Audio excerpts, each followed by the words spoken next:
Well, good evening, everybody. We are back again for the Warren Files British edition. It's like you guys, you gave us the first wave with rock and roll back in the 70s, so now we're going to do the paranormal wave that's coming. So a lot of people are joining already early, so that's cool. I'd say let's just get started and let's go around the box, and each of you can introduce yourselves and tell us what you're about and your position in the foundation, because all of you are members and directors and important people. So let's start with Lana. Hi everyone, I'm Lana and I am Assistant Regional Director for the UK and Europe. Isn't that right, Cleo? That's right. I'm a psychic artist. I've worked as a psychic artist for 25 years. And I came across my gift quite by accident. So it was around about 2004. 2005, I was working in psychic affairs throughout the UK. And I kind of stumbled across my first investigation, quite by accident again, and also Soul Rescue, which was eventually filmed by the Discovery Channel. And it became an episode for A Haunting. That was 2006, I believe. Since then, I've worked numerous investigations and soul rescues. And I've done lots of things, basically. But I've also worked as a fine artist and a visionary artist. So recently, I've completed an oracle card deck, which I'm hoping to be submitted to the publisher very soon. And I think my last investigation or big investigation was centered around Leicester around about 3 years ago. And since then, I've worked on various cases. So that's me, I think. At some point, can you grab those? Because you showed me some pictures of those oracle cards. Yeah. At some point, grab those and we'll throw them up in front of the camera, because those are actually really, really cool. So, okay, thanks. And keep us informed on how people can get those if they do get published. Man, my headphones are going goofy. Sorry. Okay. Next, a lot of psychic energy. Yeah, that's probably what it is. You guys are messing with my head. Where's my foil hat? So let's drop down then. Like I said, we'll go around the box. And doing ladies first, we'll go to Cleo. Hello, I'm Cleo. I currently live in New Zealand. So I've been living in New Zealand since 2008. But I spent my whole life growing up and living in the UK. So hence my involvement on this show today. I'm also the acting regional director for the UK and Europe as well, in addition to being the regional director for New Zealand and Australia for the Warren Legacy Foundation. I grew up in this little tiny fly buzzing around. I'm not dancing. I grew up in a haunted house in the UK and started having sort of strange experiences in the various houses that I lived in from a really, really young age. So I've always been exposed to the paranormal even as a child. And it was really that upbringing in the UK and all the experiences that I had there that piqued my interest in the paranormal and made me become a paranormal investigator later in life. So that's me. Boy, that was quick. I think you're a lot more interesting than that, but that was the 30-second. Jax, do you go by Jack or Jax? Jack's fine. Okay. Yeah, Gotcha. I have a different name on here just purely because of work purposes. Gotcha. Oh, apparently we're cleaning cameras. Now go ahead, Jax. So how did you get involved with the foundation? What's your history? What's your story? I mean, give us the synopsis of who Jack is. Yeah, sure. So I think, like a lot of people in the foundation, I was exposed to the paranormal from a young age. I had a lot of negative experiences at a young age, which sort of opened me up to it.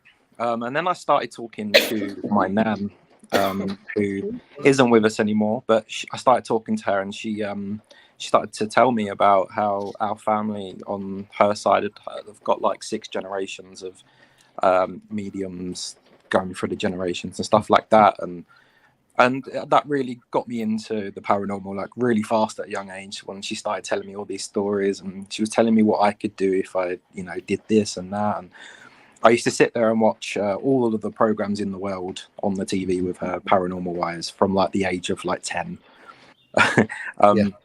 And yeah, I mean, I started investigating when I was 16. I traveled the UK up and down, just investigating buildings, and also open for cases and stuff like that, give people advice and help people out, as we do.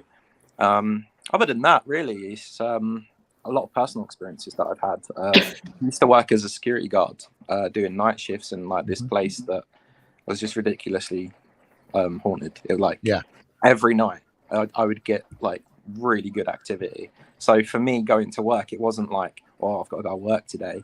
It was like I was getting paid to do something I really enjoy, because no one enjoys going to work and doing security, right? But I love the paranormal, so I was doing like my own little investigations at work while the building's empty overnight, and I was just getting so much cool activity.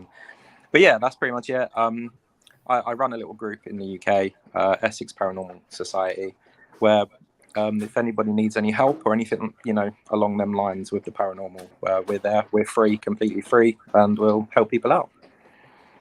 Sounds good. Yeah, you sent me that video a while ago, and that's still something that we're going to do eventually, is that show, the evidence review show. Yeah. I got slammed with cases, and it's just been put on the back burner for right now. Trying to do a Patreon page, and someday that project will happen, because I'm so looking forward to doing it. And that was actually a really good video that you sent, and I don't want to talk about it and give it away for when the show comes out. So I have one very important question that I have to ask. So please tell me, one of you have been to Aleister Crowley's mansion and investigated? I haven't. No one? I own a bit of it. I actually, because it burned down a couple of times. Yeah.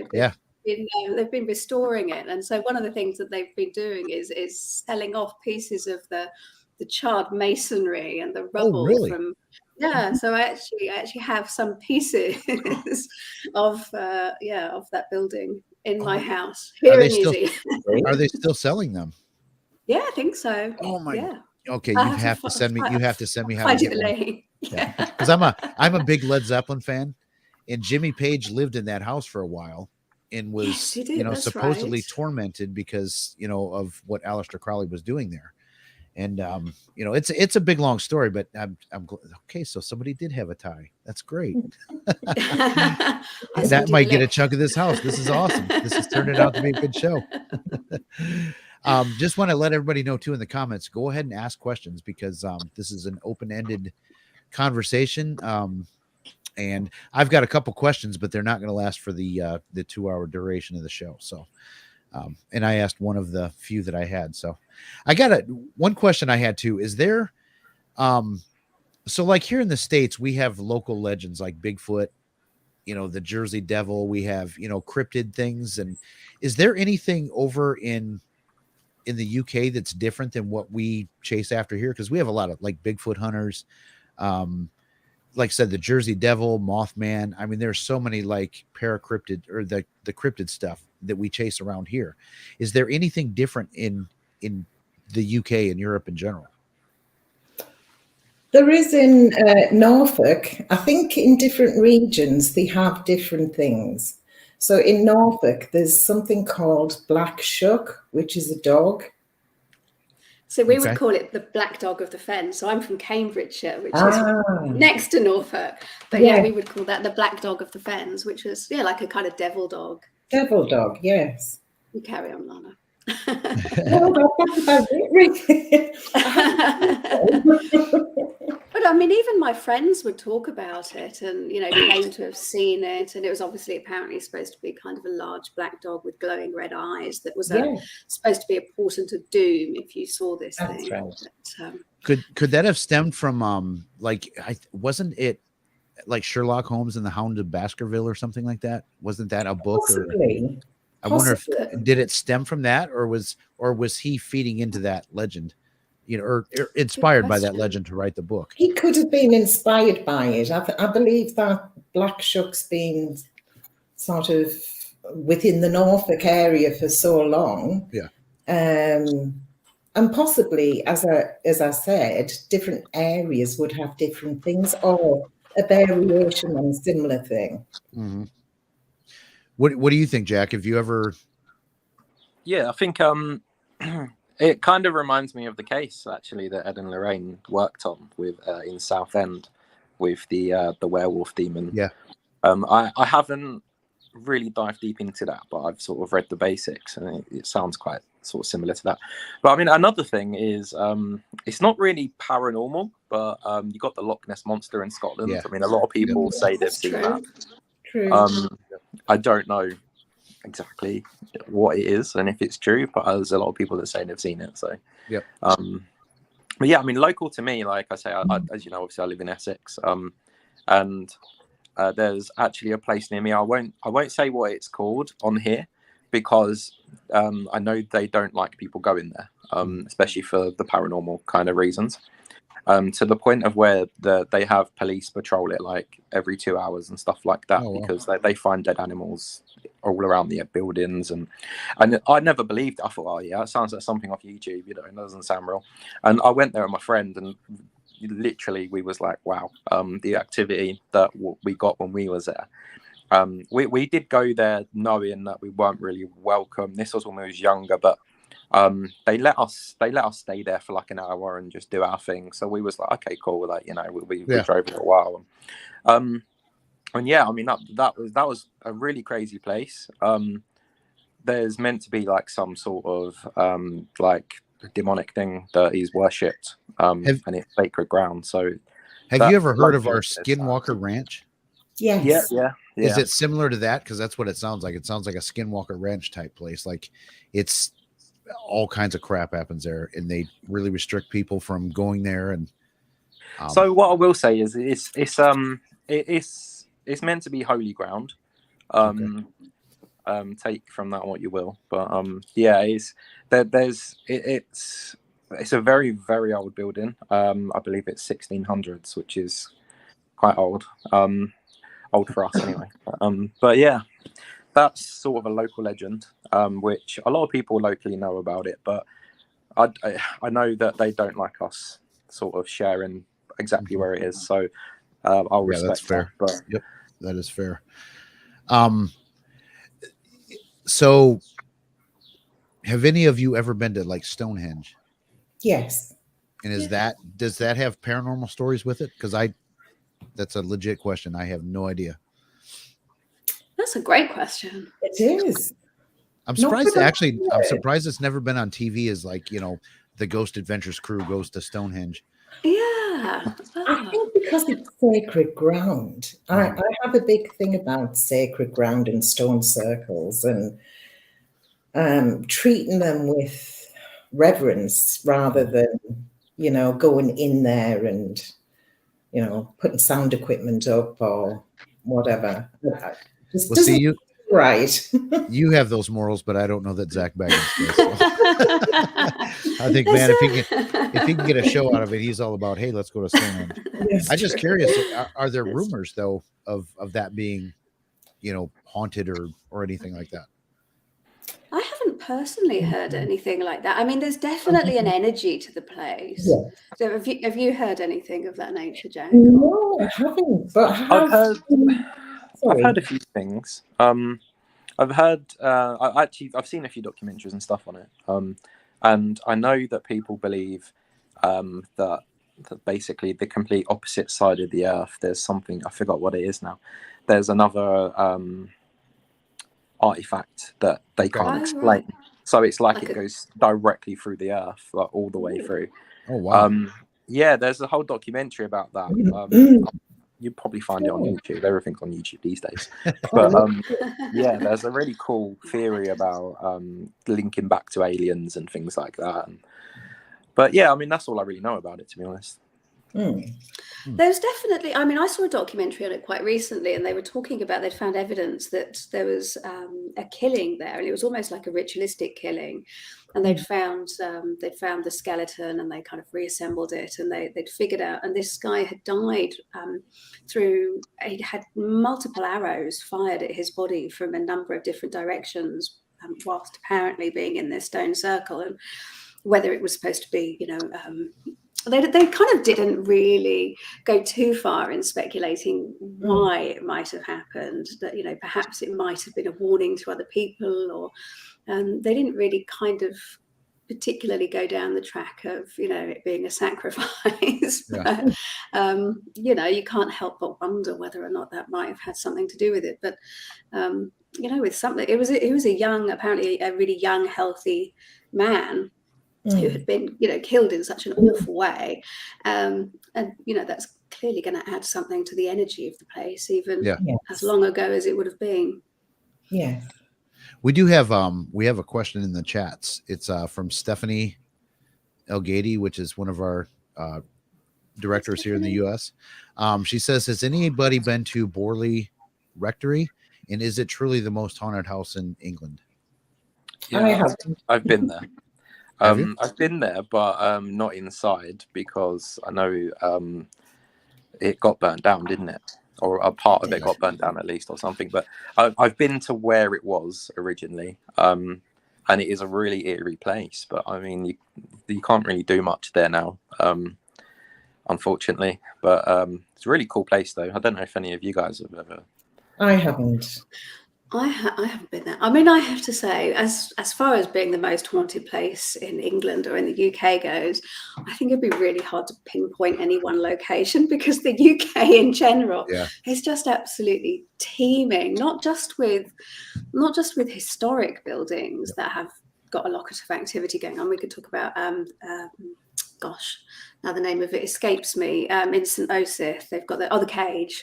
The Cage. Yeah, I've been there a few times. The Cage is another one, which actually is really local to you, I would imagine, as well, isn't it? So there's so many places where there is a lot of stuff that happens. And I mean, I grew up in a brand new house that my parents built, and it was really haunted. There was a ton of stuff that went on in that house, but it was brand new. But there was a 200-year-old windmill in the garden, and when they dug the foundations to pour the concrete for the house, they dug up an old well, and there had been old stone barns on the land where the house was built. So there was so much that had happened prior to the house arriving there. It was perhaps unsurprising that even a brand new house could be haunted. But yeah, I mean, it's just the whole country just has so much history. Well, you guys have a lot of old world history, but what is the story about? Because I've never heard of the Borley Rectory. What's the shtick? It was a nunnery quite a while ago, and the story is one of the stories that is sort of most well known, I suppose, is a priest that was not a very nice person, to say the least.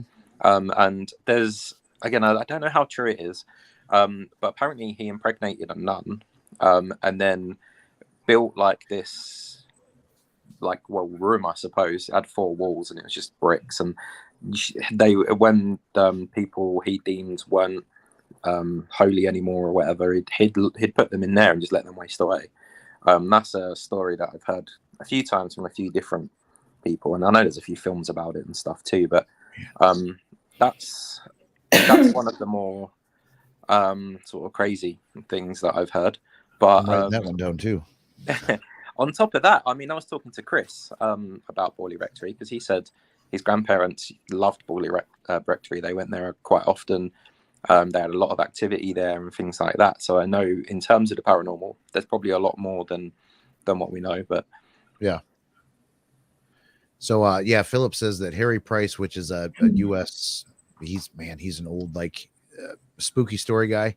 Apparently he's done massive research there, and watch it on Tubi. Yes, So. yeah, he was famous for investigating. I actually have I let Chris have a look at it, Chris McKinnell, because he's just literally left New Zealand yesterday, but he came to my house, and so I have a copy of one of Harry Price's books called Poltergeist Over England, which is signed by Harry Price, and his grandparents were apparently visited, I believe it was by the spirit of Harry Price himself, and they were told that Harry Price would be watching over Chris for his whole life. So it was quite fun to be able to, hand Chris this book that was written, not only written by Harry Price, but also had been signed by him as well. So that was quite a fun little moment. But so you gave Chris stuff when you got to meet him. When I got to meet him, I asked him to sign stuff for me. I had him sign the Satan's Harvest book, which is the Maurice Theriault case that he was involved with. It was one of his first ones, and he didn't write the book or anything like that, but it is a first edition, and he's mentioned in it. He's in it, yeah. Yep, he did not give them permission to do so in further editions of the book. But I think there's a newer one coming out where he said he's going to, give them permission again. But it was okay. I mean, but that's a cool story though about Harry Price. I mean, that's wow. I think he was quite controversial, wasn't he? I mean, there was some questions about the veracity of some of his evidence or observations, but I'm sure, regardless, he's still a character of legend in paranormal history. But people say the same thing about the Warrens as well. I mean, there's all kinds of arguments about whether they were fake, and there's all kinds of accusations of garbage. So who knows what's true and what's not, and fortunately, we have the resources that we can actually talk to the people involved, and we can sort out for ourselves what's truth and what's not. So, exactly. I think when people become a significant enough figure in any field, be it paranormal or anything else, I think you just become a much bigger target, don't you, for criticism and what have you. So it's probably very unsurprising. We got another question here, which this was one that I was going to ask too. It says, comparing the UK to the US, do you think that the UK is more advanced in paranormal research investigations as far as new methods, techniques, or equipment? Oh, that's a tough one to answer. Well, I was going to add to that because I actually wrote this down too. Is there anything that we do in the US that just drives you guys nuts? Like you look at us like, man, oh my God, those Americans are crazy. As far as paranormal investigations go, I'm sure there's all kinds of reasons you could say we're crazy, but to be honest, I do think it's anything that's linked directly to anyone in America.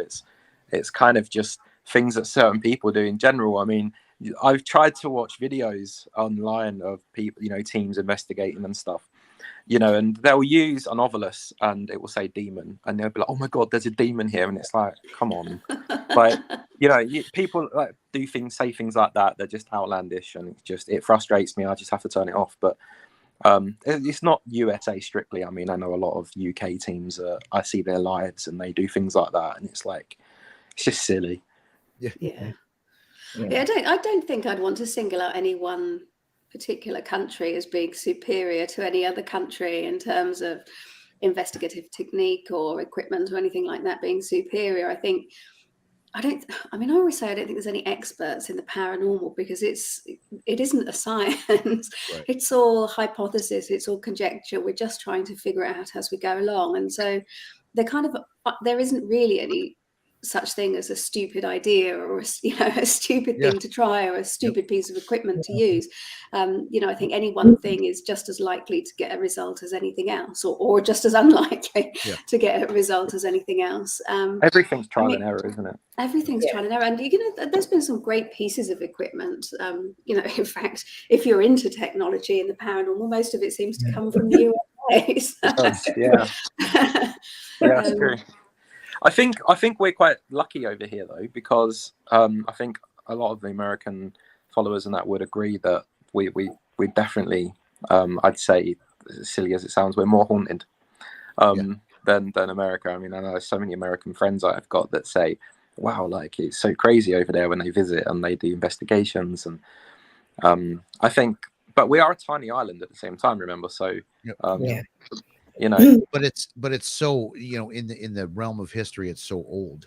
And I think Yeah. too, even here in the States, so, you know, we have the, you know, the colonies around the East Coast, a lot of that has more haunted stuff than say out west, you know, here in the States. So I think it's an age thing personally.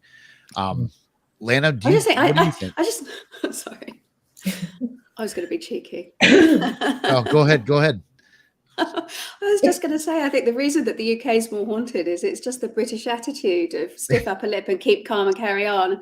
People die, and then it's like, no, must soldier on. Yeah, that's Carry true. Yeah. them around for 2 weeks, like they're, you know, but take them to the bar and all that stuff. Like, oh, you're dead. You'll get over it. You'll be fine. Yeah. Sorry, Lon. So, Lana, what do you think about that? Do you think, you know, is there anything that drives you nuts that we do over here that you guys don't do? Or No, well, no, not really. Just Zach Baggins.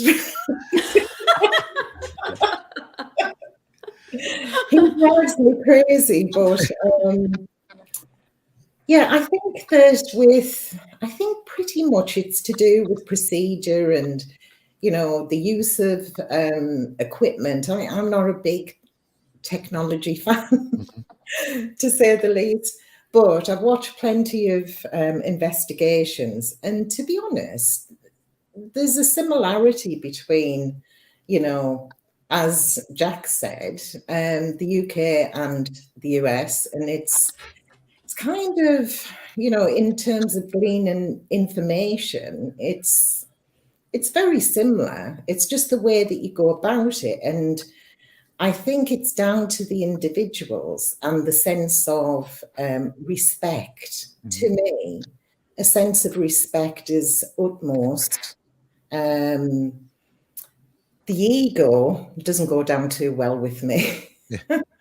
So hence, that's why I mentioned Zach Baggins. But, you know, it's no good if you've got an ego.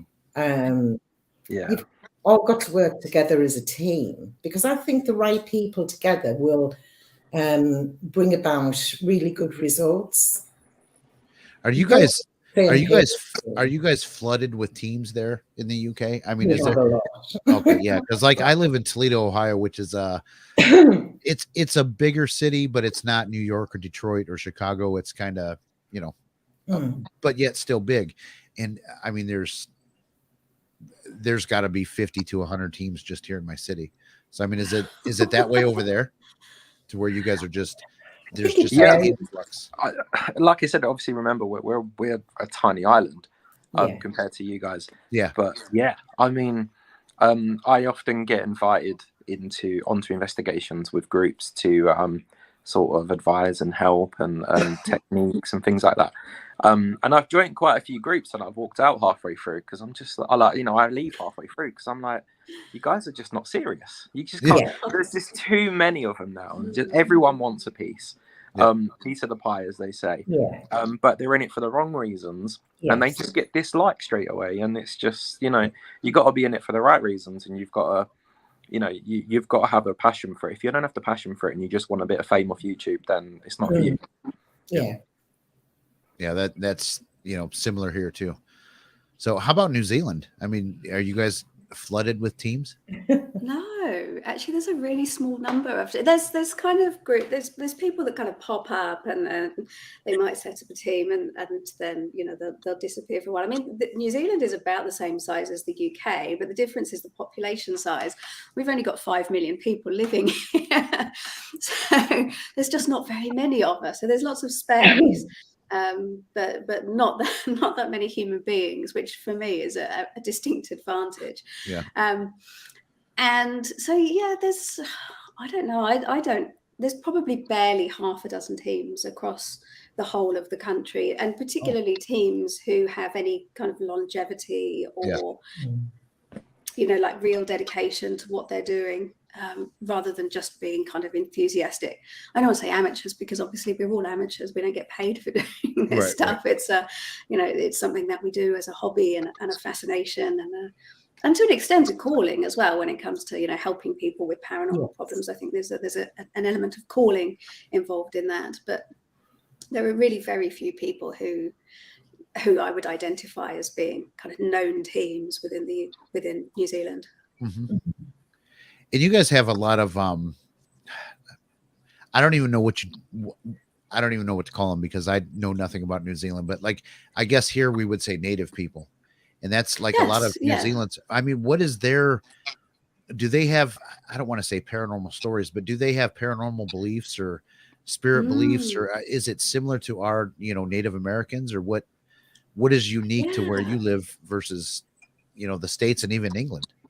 So in New Zealand, the indigenous people of this country are the Māori, and so that they're the first people of this country. Obviously, they arrived from other, Pacific nations at some point, and colonized New Zealand, and they have a fabulous spirituality, but also a spiritual connection to the land as well, and to the nature, to the plants, to the animals, the elements, the earth, the sea, the sky, and they have their own folklore and mythology around that as well, but also their spiritual beliefs as well. And as paranormal investigators in this country, we have to be very sensitive and respectful of that too. They very much believe in not disturbing the deceased, and treating the ancestors with great respect and reverence, and so it's always very important to us, because often we might be called to investigate a haunting on land which could have been part of the land wars. There was, even before my ancestors arrived and colonized this country and stole everything for themselves. There was lots of fighting on the land between iwi, between different tribes of Māori, and so that the land has seen a great deal of history, even though it has only been inhabited in relatively recent history compared to somewhere like the UK. There has been a lot that has happened on the land. So oftentimes we might be dealing with a situation in a home that could, as I said, with the house that I grew up in, the situation there might be kind of a really historical situation, and so you have to be really sensitive to that. Or we might be wanting to investigate a building that is owned by iwi, and therefore it's really important that we can convey to them, the dignity and respect and esteem with which we hold the spirits of the deceased, and treat them with the same regard that we, reserve for the living as well. We don't go to investigations to goad spirits or tease spirits, or, do awful things or speak disrespectfully in order to try and elicit a response. We would rather have no evidence and nothing happen, rather than be disrespectful in that manner. So it's, and we have to be sensitive to those things. We definitely have the same similarities here in the US, as far as, our Native American stuff, because the way they did their burial grounds, and, we just build on them. I mean, it's not a good thing for sure. We just, but their rituals and what they did when they buried people and stuff like that.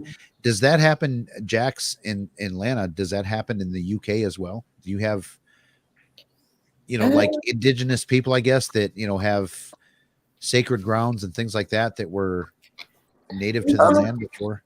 We have old churchyards which do become reused. Sometimes they're sold off to developers, so they have to move the graves. And strangely enough, I was married to a minister, and this happened. This happened when I was in West Yorkshire. They sold the graveyard off to a developer, so they had to remove all the bodies. And an archaeologist was present, because it had been told that somebody significant, I think it was the last person that was hung for stealing or something like that, was in that graveyard. So they had to move them. And my husband at the time had to go down and give prayers to each body as they were removed. And then when they were relocated, he had to do the same thing. But they were originally going to put them all in the same box. And I said, no, you can't.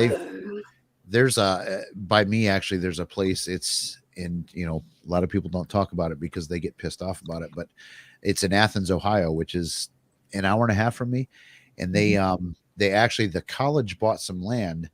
They said they moved the graves, they moved the tombstones, but then built on the site of the graves. Oh. And this place was haunted as hell for the longest time. So, and they don't allow anybody to talk about it. I personally know a couple people that have investigated there, but yeah, there's a lot of desecration of graves here in the U.S. as well. So, Jack, yeah, sorry. I think we're very, very big believers over here in the land's haunted and not the building. In most cases, I mean, obviously some cases, are different, but as you know, the UK, it's like the history is so steep that it's sort of hard not to, even if you're a skeptic, it's hard not to think, wow, there must be some really built up energy in that certain place where this horrific thing happened, or we had public galleries and things like that, people getting hung, and these places are now open for investigations, and in a lot of places. So but I don't think we really, not in this day and age anyway, we don't have really anything along the lines of native. I think we're just happy to just be like British. We're all just kind of British. It's not really, I mean, we don't really have much. We have, obviously, we're a very inclusive nation. I mean, we have every religion under the sun. We have every race. We have people from every country. We have everything, obviously, as does America. So it's we're not really to be honest, we're probably more known for moaning about having to queue up to buy your beer or something, but we're sort of more of we just like to moan now. I mean, we're just sort of past all that. We're just like, let's just moan about everything. It's raining outside. Tomorrow it'll be hot, and we are, it's too hot today. I was quite surprised to find out when I moved to New Zealand that English people over here are called whinging poms. Our reputation for complaining precedes. I was actually going to say, Jeff, just going back to what you were talking about, they dug up the remains of King Richard III, who was a king, a British king in the 1400s. They dug up his remains from underneath a car park in England. So, oh, wow. Yeah, absolutely. These things are. We just put a parking lot on them, huh? Yeah, literally. You'd think if no one else, a king's grave would be, left untouched, but apparently not. You would think so, but I suppose in the course of 500 or 600 years of history, information can get a little bit lost. They were like, "This damn thing is just in the way. We really need to put this parking lot here." But it was amazing what's under the ground in the UK. I mean, Roman remains and all kinds of stuff. So what is so do you guys have here in the States, we have a lot of like paranormal tourism. Do you guys have a lot over there in the UK and in New Zealand as well? We'll start with Lena. Yeah, we do. We do have tours. I know of various ones that go about. I don't know if Jack, because we are on opposite ends of the country. So yes, there are various ones that go up to Scotland, as far as, from here up to Scotland as well. And some of them have been operating for a long time. More historical sites, ancient sites, rather than the paranormal. But there is a mix of that, the historical and the paranormal as well. Yeah. And of course, the great thing here is we've got castles. So people make the way to castles. We could use a good castle or two over here in the US, but we don't have none. Yeah, I was actually, the last place I investigated was Allerton Castle about a month ago. And I was only the second group of people that's ever been allowed in there to investigate. And it's that old. I don't know if you know the nursery rhyme, the great old Duke of York. Yeah. That's where that originates from. Really? The battle and stuff. Yeah. And there was a lot of rooms that they let me go in to investigate that hadn't ever been investigated before. so it's just really, really cool. But I wasn't allowed to film in there or anything, so I couldn't like do much. But I took some pictures and I caught some really cool stuff that way. But yeah, that was really cool. I've been to a couple of castles, and they never fail to amuse. There's a lot of history behind them, but yeah, I think in terms of tours, though, I mean, we have hundreds, if not thousands, of ghost walks. People, because if you're into the paranormal and you like your history, which I think goes hand in hand. I think if you're into the paranormal in an investigative way, you have to be somewhat of a historian, whether it's self-taught or not. Because you can't go somewhere and investigate without knowing the history of the place. What's the point in going? So there's a lot of ghost walks and stuff like that that's all over the country, especially in London. I mean, London, I could probably find 100 within like 5 minutes just in London alone. It's crazy. So we have a lot of tourism that way, but I think a lot of our tourists with paranormal actually come from the States, but most of them will go to Scotland as opposed to down south, because as we know, Scotland's just on a whole nother level when it comes to paranormal. But yeah, there's a lot of cool places up there. I think British people too have a huge appetite for the paranormal. I mean, I remember watching Most Haunted I don't even know how long ago that started. That must have been 30 odd years ago. But and there's just, because there's so much history to the UK, as Jack said, it kind of almost goes hand in hand with the paranormal. And you couldn't throw a stone in the UK without hitting something that was supposed to be haunted. So, if it wasn't a castle or a palace, theatres, pubs, it doesn't matter where you go, they all have their own ghost stories in the UK. So, and people lap that up kind of as part of the history of going to any historic building or location. Certainly, Most Haunted was instrumental in the boom, as it were. They sparked a lot of interest. They also sparked a lot of interest in using Ouija boards and table tipping and all of that kind of thing too. And I think that a lot of people at that time in the early days weren't necessarily knowledgeable on how to use these things. So they were just going somewhere and, with no kind of thought of what might occur from that. They made a lot of people jump in head first, didn't they? I think a lot of people followed. I mean, Most Haunted's very bittersweet for me because it's something I used to love watching with my nan. I loved Derek Acora. I met him a few times. He was even helping me when it came to publishing a book and stuff. And he was a fantastic guy, Derek Acora. But I think after Derek kind of left the whole Most Haunted scene, I lost a lot of interest in it. And then I started thinking, you know what, actually, like putting on my skeptic cap, I found 99% of it was just... I'm not going to call them out, but let's just say that all of them have banned me on Twitter. They've all blocked me on Twitter. I think I think the difficult thing with Most Haunted was it ran for such a long time, and when it first started, which really was when I started watching it, and actually I just looked it up, it was closer to 20 years rather than 30 years. I'm just old. But when it first started, it was very, as somebody who does paranormal investigation now, it was quite believable. And there was not really anything particularly outrageous happening. But they talk a lot about the history, and maybe there'd be a few little things that happened. But I think as the show progressed, I think there became more and more pressure on them to produce more and more spectacular results for TV, and so without making any allegations of anything, the show certainly did show more and more extreme activity happening on the camera, which obviously hadn't been displayed at the beginning of the series, and that's probably the most diplomatic way.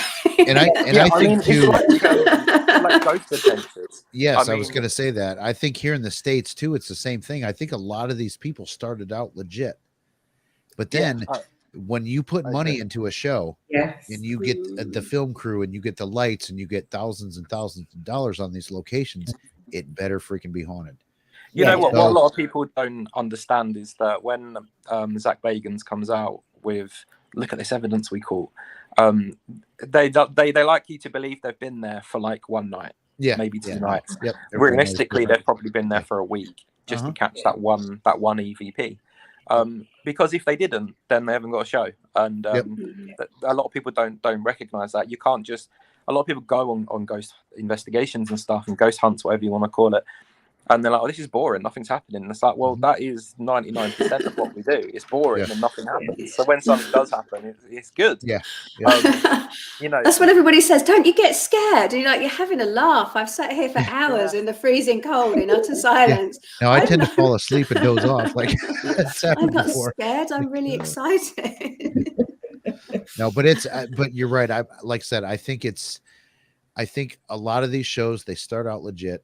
Their intentions are great, but then the producers get involved and say, look, you better give us a show because we have a lot of money wrapped up in this. And so I think that's the direction that, Ghost Adventures has gone. Ghost Hunters certainly went that way. They got caught, you bringing can see things and things like that. But you can see them, the transition from them being perhaps open and honest and, sort of happy with a few things happening to almost happens overnight. Once they get a few things happening, then the thrill of providing that spectacular images or evidence becomes all consuming, I think. And let me ask this though. So like, let's take Ghost Adventures, for example. So, as they've progressed in their seasons, they have done so many things that they shouldn't do.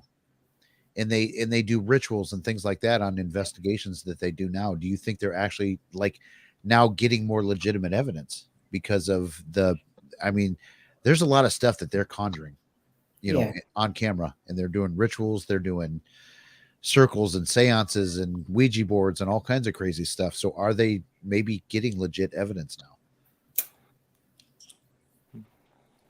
I don't watch it. So. Oh, you know what? Oh my gosh. I've never watched it. I've heard so many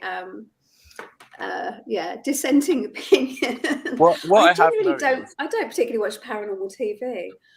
I don't really, to be honest. What I did is that when something, you can tell that it's a bit boring, nothing's happening, they're getting no activity.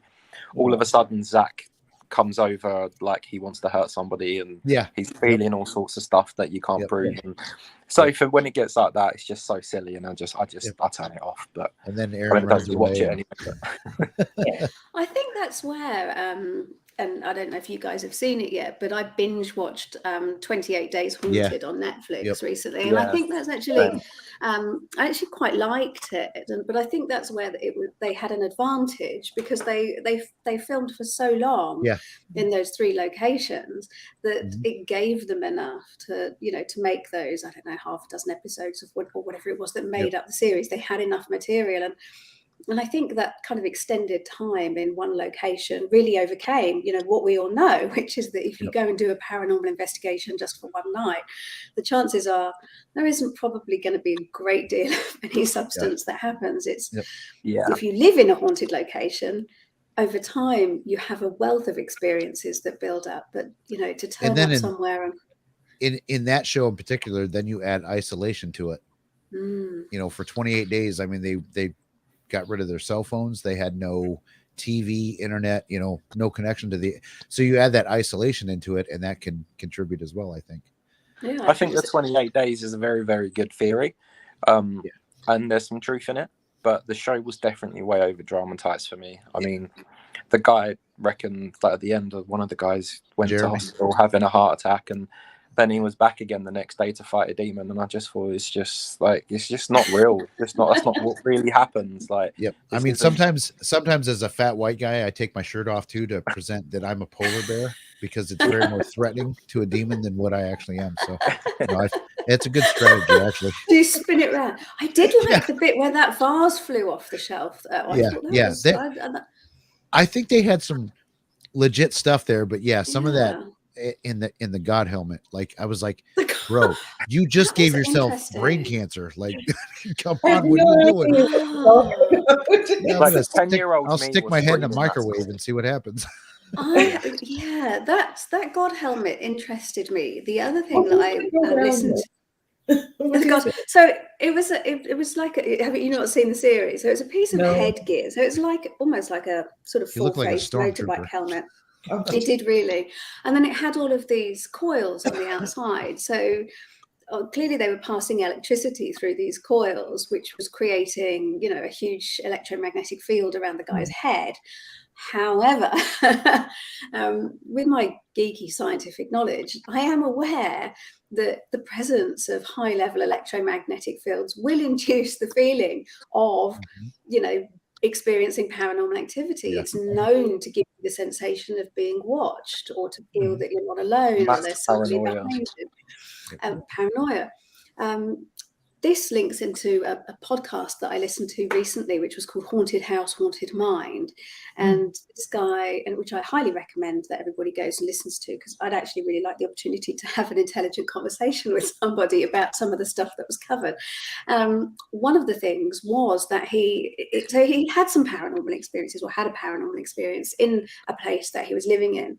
And then he kind of set off to almost try and explain or validate his experiences by scientific means. And he spoke to some really interesting, you know, really learned, knowledgeable scientists and psychologists, and, you know, people of, you know, religion and psychics. And it was fascinating. One of the things he did was went to a lab whereby they were subjecting people to, you know, like high EMF around their head.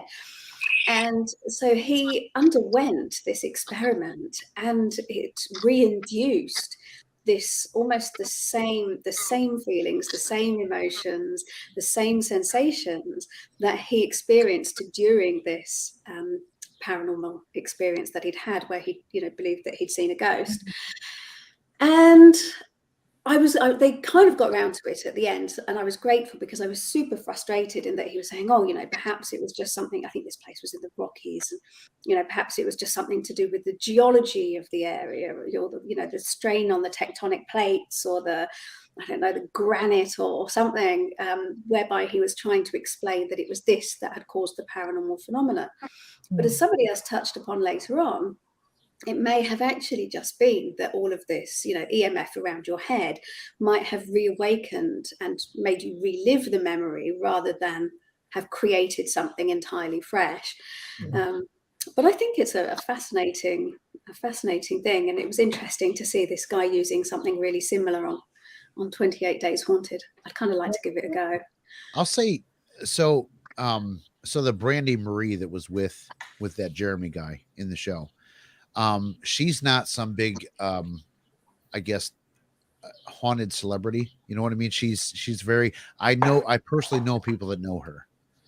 So I really think a lot of her reactions were legitimate. She was not acting or anything like that. You know, she's never been on a show before. I mean, maybe as a little part, but certainly not like, you know, one of the lead characters or lead roles. And so I really think she really appeared legit to me. You know, at least she did. I think so. And there were some other ones too. But then, you know, there were some of the bigger stars. It's like, okay, we've been here for 4 days, nothing's happened yet. I should probably over dramatize something. You know what I mean? Because they've been on TV before, they've worked with producers, they know what they're looking for. And you know, so okay, I'm not going to say that. I was going to say something that Chris told me, and I'm like, you know what? I don't know. I don't think I'm authorized to say that. But I'll say this too about the God helmet thing. You know, I did a case personally here in Toledo where this girl was seeing all kinds of stuff, and, you know, paranormal activity, and reported, I see this figure every night and blah blah blah. By her pillow, the EMF was 30 milligauss, which is super high. And what it was the electric panel was right under her bed, under the pillow.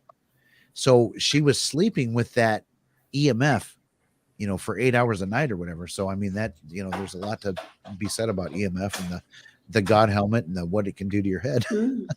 That's true. I mean, we've done, you know, private investigations. There was one we did north of Auckland, and there was a young woman who had a little toddler, and he was complaining every night of, seeing apparitions in his room, and he was having really disturbed sleep. And we did a full cleansing and everything in the house, and everything stopped. But we also discovered that there was massively high EMF coming from one of the sockets, electrical sockets that was relatively close to his bed. Yeah. Now we did report this, and they did have an electrician to come and check it out. Apparently there was nothing wrong with it, but quite how it was producing such a gigantic electric field, I have no idea. But and we have been to private investigations where we've said to people, actually, you should probably move your bed, because you might do better with your bed somewhere else in the room, just simply because of the EMF levels that's kind of around where you're putting your head. We had a Warren case too, where we sent out a team, and in this lady, she kept sending us pictures and videos, and there's absolutely nothing on them. Like I'm like, you need to stop investigating your house. You're getting paranoid, blah blah blah. But her main place that she sat during the day was in a fear cage. She had a stove that was leaking high EMF. The refrigerator was, and the microwave was, and she was sitting right in the middle of all of that. So she ended up walking away because she didn't like that I didn't confirm that, her videos were captured activity, but she did get an electrician in there. They did get a new stove, things like that. So, I mean, it was, I guess at the end of the day, productive, but yeah, that fear cage thing is really, it's a real phenomena. So, yeah. Sometimes we help people in ways that they don't expect to be helped. I mean, it's often not as paranormal as people think it is, but if we fix the problem, it doesn't really matter. So I'm going to ask a question, and we'll go around the box again, and we'll start ladies first with Lana. What is the scariest thing that you've ever encountered on an investigation? I would have to say that was my first investigation. And soul rescue. So I kind of got into soul rescue at that point, which a lot of people don't do when they're in a paranormal group. I know the Cleo does. I don't know about Jack, but if a soul needs to be sent on, that is. But the people, it was a pub, and the people within the pub had been doing the Ouija board for weeks. Well, I think about 3 months. So every day, practically. So there was a lot of activity there. And it was my first investigation. So were people just doing a Ouija board in the pub, like going in and ordering a pint of beer, a glass of wine, and sat down with a Ouija board like you'd play cards or something? Is that how? At the end of the night, Cleo. I think it was when. Oh, okay. It was after the. Okay. But a lot of things happened in there, not just paranormal activity, but there would be a lot of anger. So fights would break out, it would be closed down, the police would come out and close it down. But during that investigation, it seemed to go on a few weeks. And bear in mind, the person I was working with, supposedly, she'd done, I think, about 50.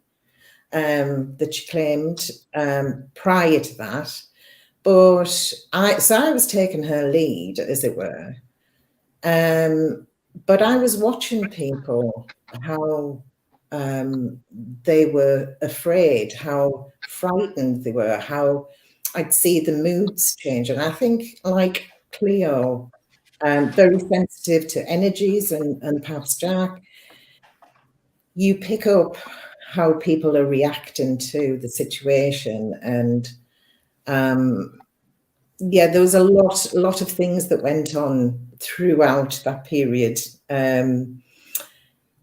It was certainly interesting. We didn't record much. I mean, we used stills, we used video, we used like tape recorder then. So we did get all of that on. We did have footage that we could look back on. But there was an awful lot there. There was so much there that I remember we went upstairs, and it had been a restaurant, and they painted the ceiling black, But on the photographs, it was literally like it was snowing. There was orbs everywhere. You couldn't see the black paint. It just looked pale grey. So it was absolutely covered. So there was a lot of stuff going on. That was scary. So was it the atmosphere that was scary? Did it feel menacing? It was the events that happened along the way, Cleo. You know, I think on one occasion we'd, because we did a few sort of seances. Yes, you do. And I remember afterwards, it had been said that we'd cleared the area, and I knew we hadn't. So I went over to the bar, said, "Oh, could I have a glass of lemonade?" And the pump just went down itself. Wow. So the barmaid was looking at this glass that was filling up, and I was kind of thinking, oh, that's strange. And you would see sort of dark figures with top hat on. You know, you could see the shadow across the wall. There was huge bangs on the door that was blocked off by the main street at 3 o'clock in the morning. There's lots of things, lots. Had we caught it with the equipment we had now, it would have been spectacular, I suppose, in terms of evidence. Mhm. It's funny though, isn't it? Because I do wonder if perhaps sometimes the equipment that we use stops these things from actually happening. I mean, I can't help but wonder if there's some kind of quantum physics connection here. And this was something actually that one of the professors was talking about in the parapsychology course that I did recently, that he believes that it can be scientifically proven that the presence of measuring equipment will prevent paranormal activity from occurring. So, yeah, I have to say these things often occur away from the equipment, so there might be something in that. One thing Philip interjected a little while ago, he's a member here in the States. He said that, you know, he does a lot of really odd things that are actually really interesting, that, you know, he doesn't use the equipment that lights up. Like, he takes styrofoam cups, because we all know what static electricity does to styrofoam. It makes it move. And he'll put them on a stairway and then put a camera on it. And if these cups start moving, and he puts, you know, he does a lot of really low tech, cool ideas. But let's get, it's interesting. I like that. I mean, my only concern with that would be that a styrofoam cup is very light and would be, you know, like the slightest breeze perhaps move it. So as long as you had ruled that out and accounted for that possibility. But I mean, I love ideas like that. And he's got, you know, I forget what they call the cards, with the symbols and the numbers on it. Xena cards. Yeah, those. So they've got like 6 big ones that they lay on the floor, and they put something that lights up, you know, EMF detection, whatever, on them, and they say light up the whatever symbol or the number or the, you know, things like that. So he does a lot of really low tech, cool stuff like that. But Cleo, let's go to you with that question then. So what's the scariest encounter that you've ever had? And I'm going to walk away for 1 second while you talk, even though I really want to hear this. I get my union break every 60 minutes. Your union break. You don't have a union, Jeff. Oh God, I don't know. The problem is with me, I don't really scare very easily. There was probably a couple of things that happened when I was a kid that were, you know, that were more scary. I actually remember my clairaudience from when I was a child. So I remember having conversations with spirit as a child, which I think at some point that must have freaked me completely out, and I just shut it all down. So, you know, that's something that was a little disturbing perhaps when I was little. You know, seeing ghosts and things in rooms, seeing apparitions and stuff is maybe a little bit disconcerting. But as a paranormal investigator, probably the possession that happened. We were doing a cleansing of a house in I'll say West Auckland, not to pin it down. It was a massive house, and it had like the main tenants, and it had a bunch of tenants who were subletting rooms downstairs to stay in. And there'd been a lot of paranormal activity going on in the house. And they had called somebody in to do a cleansing, and they had paid this person an awful lot of money, several $100s. And this person had wanted to have dinner and also had asked to be driven home again afterwards. So they got a really cushy little number out of it. Unfortunately, whatever they did had made the activity worse rather than better. So following this guy turning up and supposedly doing a cleansing, an actual apparition was seen the following day, following a woman, interestingly enough, a young Maori girl who was living in the house, following her up the stairs. And she completely freaked out, understandably. And this activity had all seemed to be centered around her anyway. It was her door that was being opened, her bedroom door would open in the middle of the night by itself. And everything just seemed to revolve around her. So we got called in as kind of an emergency to come and cleanse this property. So we did a big, and it was very hard because it was such a huge place. We did a cleansing with the elements, with burning sage and consecrated salt and water. And then because of the difficulty of accessing every single space in this home, we did a ritual cleansing as well. Well, actually, at the time I did the ritual cleansing, and then I did that, and it was finished, and I was packing up my stuff, and then this girl's mother and her aunt had come to be present to support her for this cleansing. And so I could hear a bit of a disturbance going on near the stairs, because I'd done this ritual kind of in the staircase, which was kind of the central part of the home. But I was downstairs, and so I figured that if I was in the middle, because you kind of direct it all around you, it was the best place to be. And everybody had gathered to watch, it was a bit of a spectacle performing this ritual. And so anyway, word got to me that this girl had apparently been taken ill, and there was something wrong with her. So I went to see her, and she was completely absent, and she couldn't talk or respond, and she was standing, but she seemed to have really no direction of her own, in terms of being not being under her own control almost. So I managed to get her up the stairs and sat her down on the sofa, and I thought, okay, well, I kind of think I know what's happened here, but I had no prior experience of actually removing a spirit from a person at all. And everybody's looking at me as the person in charge of these situations, and I'm thinking, okay, I suppose I'm going to have to deal with this somehow. But anyway, I always carried with me kind of witch equipment, I suppose. I have a container of various oils and crystals and what have you.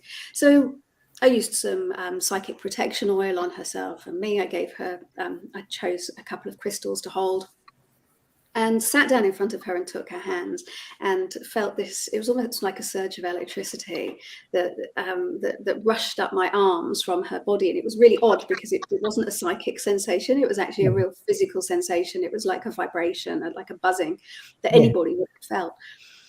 And I figured, I didn't really know how to get it off her, but I figured if it was on me, I could get rid of it. That wouldn't be too hard. So I kind of took this thing onto myself, and I could feel it coming up my arms and coming over me. And then I decided that by this point, I wasn't overly concerned about where this thing ended up. I wasn't overly worried about sending it into the light. As far as I was concerned, it broken all of the rules of normal decency and could go wherever the heck it ended up. Yeah. I just sent it down into the center of the earth because that was just the easiest and quickest place to send it. So I sent it into kind of a black hole that I opened up in the earth. And as it was coming over me, I was sending it. Well, in the back of my mind, I'm thinking, I wonder how strong this might possibly get. Are we going to lose me to this as well? But it kept coming. It didn't ever become intolerable. And then eventually I felt it finish. Nothing more was coming from her. And I sent the rest of it off myself. And it'd been a few minutes, and we just spontaneously both looked up at the same time and looked into each other's eyes and together said, it's gone. Yeah. And that was it. But I think in terms of scariest, that was probably scariest, but simply because it was a completely new and unknown situation. I'd never handled anything like that before. I hoped that I would be, I didn't have any alternative but to try to fix the situation. It was me or nobody in those circumstances. And so there was probably an element of fear involved there. But in terms of walking into, you know, places and rooms and stuff, I'm more frightened of the living, I think, usually than the dead. Sure. No, as a 5 foot tall woman, who probably couldn't fight their way out of a paper bag, you know, going into dark locations at night time. I probably have more to fear from living people than the dead. So that was what do you say, Jack? What's your scariest encounter ever?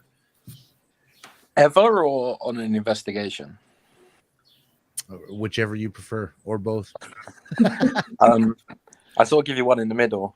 When I was at the job I explained earlier, when I was a security officer, I was working nights in a building in Chelmsford, and it was a financial data building. So the building I worked in was check control. So there was anywhere between £500,000 to like £2 million worth of blank checks stored underground at any given time. And there was only ever one security guard on duty overnight because the building was quite small and you couldn't get in or out the building without an access card. And I could see who is in the building, where they are. I could track people, all that stuff.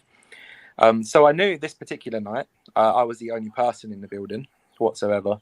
And, you know, like that picture I sent you, which I'm sure people will see eventually. So basically, I went downstairs doing my patrol underground. It's pitch black. The lights are kind of censored, so like you walk and the lights come on. And I got to what's called the post room, and there was a little checkpoint in there I needed to get. I needed to scan, and I looked through the door, and I was just like, I saw something, and I saw a shadow, and I was like, okay, like, you know, I really hope that, because a part of me is thinking if somebody broke in, but I'm like, if somebody broke in, I 100% know, because this building is like so secure. So I just went in and investigated it anyway, and there was no one there. I scanned my checkpoint, I came back out, the light never came on, which was strange. That's when I turned around and I took that photo, and because I could feel something there, and as clear as day, there's a head popping out of a box looking at me, like the clearest thing in the world. And I sort of looked at that photo and I was like, okay, sort of make out I haven't seen it, finish my patrol and deal with it then. So then I have to go into the printing room. And as I go into the printing room, I see the doors at the end. Somebody sort of just, you know, like when you see somebody go through the door, but you just catch the tail end of it. So you just see like the shadow and the door moving. Yep. And I thought to myself, like, oh no, someone definitely has broken in, because, like, you know, there's no one else in the building. There's not meant to be anyone else in the building. And I started to run after them. I literally started running and I was shouting at them. And I got to the doors and I stopped and I thought, oh, that's not a person. Like, I just, this dread just came over me. I was like, I'm literally chasing a ghost right now. And I ended up not even finishing my patrol because I was like so engrossed. I was like, I just need to look at the CCTV. I need to find out what. And on the CCTV, clear as day, you see the shadow like go through the doors. And I wasn't allowed to keep the CCTV because of what I say, the sensitivity of the building and stuff. Yeah. So, yeah, it really sucked. But I did get the picture, which I showed you. But yeah, that was crazy. And it turns out that building was actually built on a cemetery that was there many years ago. And there's a plaque on the building that even sort of states that. So yeah, that was crazy. That was sort of, I say it's in the middle because I was at work, so it's personal, but I did investigations at work because I knew how haunted this place was.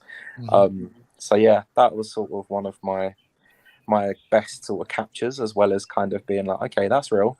Yeah. But yeah, that was quite cool. I'm just trying to, there's no one asking questions. Please, people, ask questions, because we'll just be talking to ourselves. I'm trying to, I do have, so, a lot of American teams, we have, you've got to have a tech guy, you've got to have a medium, you have to have a lead investigator, and you have to have a historian. Is it the same over there? Do you guys run your teams kind of different? I mean, how are your teams, I guess, structured? To be honest, I do my best to kind of do a bit of everything. I've been on too many investigations where I've caught people faking evidence and things like that. I've always just grown up, because remember I started investigating from a very young age. I was literally still a teenager. And from that age, I thought, you know what, if I'm ever going to capture any evidence that I'm really going to believe, it's got to be from me. That's how I am. Yep. Yeah. So my team, very, very small. Yep. And I like to kind of do everything, as I expect everybody else in my team to do everything too. So we're kind of collectively all the same. And some people are in tune more. Some people have gifts or others don't, things like that. But in terms of researching history, equipment, things like that, everybody should be down. Everybody should know what's what. Otherwise, you're not putting in the effort, and you don't deserve to be here. So before I ask Cleo the same question, I'll add this too. So Joe Frankie has a story that he tells on every damn podcast or radio show that he is on that involves me. But this was, and this ties into what Jack just said, that like, so for a long time, I wanted to be pushed or scratched or bit. I would actually ask for that to happen, until yeah. and I even told Joe that the first time I had him on my show, and I was brand new at the foundation. Really, I mean, we've done some cases, but nothing like dark, bad, whatever. So, and I told him that story, and he looks at me, he's like, Jeff, you don't want that to happen. Like, and I was like, yes, I do, Joe. I need that verification for my personal self. So it was funny because then I had him on a second time, and I told him, like, after a case that we had through the foundation, like, I take that desire back. Like I believe it. I don't need to be pushed. You know what? I don't need to be bit or scratched.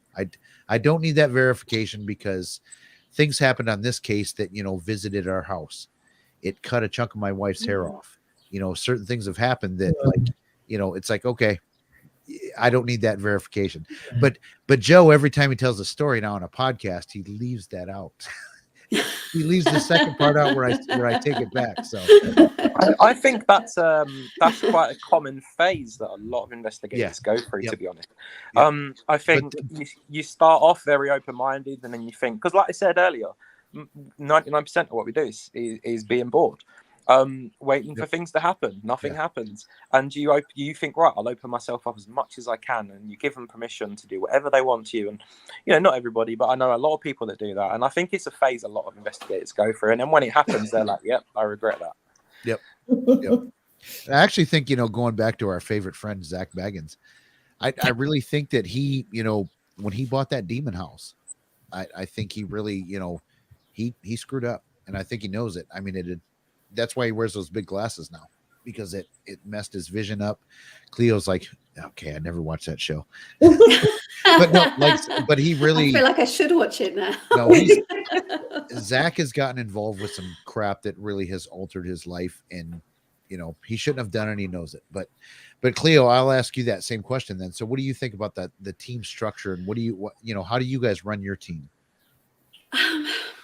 I think the way that we run our team is probably slightly different, because all of us have had the experience of coming from other teams or another team before we kind of came together to form our team. And some of those experiences have kind of formed how we run our team now. And one of those, or maybe the most obvious thing, is that we have an entirely flat structure in the team. So we don't have people who are more superior or senior to others within the team. So everybody within the team has an equal say. And the purpose of that is really so that no one individual's ego can come out of control, which was what we experienced previously with the team that most of us were in before. The person who launched that team, even though some of us were founder members of the team, this person started off, really great and humble and whatever. And then over time, they really changed. It kind of, eventually, nobody else was allowed to express an opinion that was different from theirs. Was his name Zach? No, actually, but I wouldn't dare to give anybody's name. I know what it is. Far be it from me to drop any names. So we have a completely flat structure, which means, we all have equal input into the team. And we don't have job titles. We are just all paranormal investigators and researchers. Some of us are sensitive, some of us aren't. Right. We all have entirely different religious or spiritual beliefs, and we encourage that as well. And I think because part of what we experienced previously was this kind of repression of our own thoughts and our own ideas, and everybody else's evidence was always dismissed. I know, Jack, you said you would only be persuaded by your own evidence, and I think that's perfectly reasonable. Within a team environment, obviously we all have to be open to things that other people have picked up, even if they don't necessarily persuade us. And so we embrace all of our differences, our uniqueness in spirituality and ideas and approaches. Some people in the team like to use different kinds of equipment. Some people have a limited range of equipment that they favor. Some people are just entirely focused on trying to capture EVPs. But really, we just all do our own thing. And I think that's the beauty of what we do. There was actually a question on, I think it was Oz Paratearcast on their Facebook page earlier, should all paranormal investigation teams have a psychic? And, everybody's going, well, yes, yes, they should.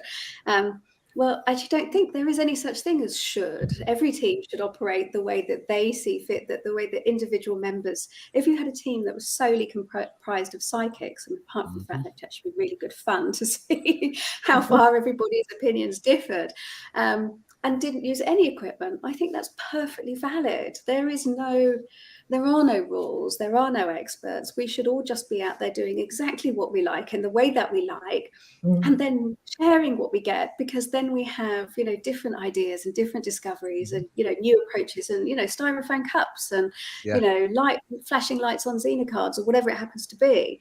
And we can all, pick up different things to try by sharing different ideas. And I think if every team in the world was structured exactly the same, nothing new is going to happen under the sun. It's only when we all kind of embrace our uniqueness and our differences and work in the way that suits us best that maybe, hopefully we can all collectively as paranormal investigators around the world, sort of hopefully progress.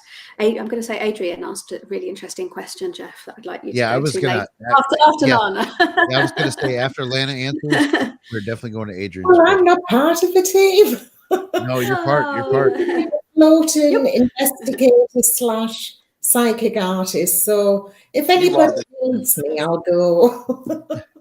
Excellent. Paranormal investigator for hire. Yes. No, I tapping into what Cleo said, like I agree with that. Almost like a team is almost in art form in a way. You know what I mean? I mean, like a guitar player. If we all played the same thing, who gives a crap? But like we all have our different approaches, our different styles, our different. I almost think like I know people that are documenters, and I know people that like use psychics a lot, and I almost think like psychics are cheating. You know what I mean? Because it's but I use them. You know what I mean? It's I don't know. So Lana, did you have something to add about your team structure or? Well, I have been part of a team and not that long ago, but listening to Jack and listening to Cleo, love the way that you structure the team where everybody's equal, everybody does the same thing. There's nobody better or worse. Because actually the team that I was in was not that great. The ego thing kicked in and ruined it, really. So yes, that didn't work for me. And so I've come to sort of learn that each time I try to work with somebody, it's never worked. So I work on my own. And to be honest, I quite like working remotely. So I can do that anyway. So if somebody said, well, can you sort of pop in, and or use your psychic artistry, and I could possibly do that. And I have worked on a few court cases with a few American mediums. Must be about 4 or 5 years ago. And actually they were successful. So it didn't matter whether I was there or not. So it's kind of, in a way, I call myself a floating investigator, or psychic artist. Yep. No, that's cool. Actually, you and I are going to talk after the show or tomorrow because you do remote stuff. Yeah. Okay, you will talk. Okay. I need a couple look-sees. Like I said, I'm cheating. I'm just kidding. Oh, let me have a look as well, Jeff. I like Okay, my yeah, remote for sure. one. Yep, for sure. And you guys both know nothing about No. what I'm going to present to you. So that's Okay. great. Great. That's great because That's even better. a couple that I've used kind of know a little bit now. Yeah. So I need some fresh eyes, but we'll get back to that. Let's go to Adrian's question. So, oh crap, Tiffany just sent me a message and it blocked the question. Oh, it's come. It's there. Okay, so have any of you ever had spirit visit your home before you investigate a location because they know you're going there or arriving? Have you ever had? I've actually had that happen. I've had them visit in the car, which wasn't great while I was driving. Yeah. That'd be a distraction. It was a bit, but it was more the impressions I was getting, and hence the photograph with the lady stood beside me in the blue shirt. Okay. I'd sent it to a friend, and as he kind of downloaded it, his friend, who didn't know me, said, "Is that you in the blue shirt?" And I said, "No." Oh. I'm in black, taking the photograph. You can just see my hands. Yeah, I need to The put lady that. in the blue shirt you could actually see her lipstick at one time. Wow. I've lost the memory card that it was on, but her neck was distorted too. And so the impressions that I got or received in the car before I went to the Army Museum was 6 women being blown up. And of course, women used to sort of defend the army base during the war. And apparently 6 women did get blown up. I had a look afterwards. And so I think that that lady wanted recognition because they didn't really receive the recognition they deserved. I think you sent me that photo, Lana, didn't you? I did, yes. It'll be on our Facebook, so you won't have lost it. It'll be on our chat together. We'll be able to find it. Right. Oh, that's good. It'll still be around. On the because I know that I think I might have got that particular one I sent to you, Cleo, from Facebook, which is not as good quality, but the one that I sent to Jeff was on my computer, so hopefully it'll be a little bit better. No, I definitely saw what you're talking about. I just need to put it in the software and see if I can do anything to enhance that. But I definitely see the figure that you're talking about for sure. And the other one too, that's like, so the second one that you sent me that I looked at, I was like, okay, so that's just to confirm with you right now, that's not real people in that photo. No. Okay. No. Well, there's definitely something to that one. It looks like 2 people sitting on that stairway. It is. It's I don't know if I sent you this, Cleo, but it's King's Cross Station. Come out and there's a huge church, King's Cross Church. Apparently they use the crypt as an art venue. That's interesting. I mean, who doesn't? That's probably one of the more salubrious activities that happens around King's Cross. Well, that appealed to me, so I went to look as an art venue. Wow. Display my work. I didn't intend on, capturing something on a photograph. So you have headstones propped up on either side, huge double doors, huge doors leading down into the crypt. Half of the crypt, the bodies were removed and transferred to the other half. So this half had no bodies, but they had headstones here and there. So I took pictures of all the recesses, the headstones, and right the way down, again, it's right at the bottom, isn't it? Yeah. Each one of a corridor, and there's 2 figures. Mm-hmm.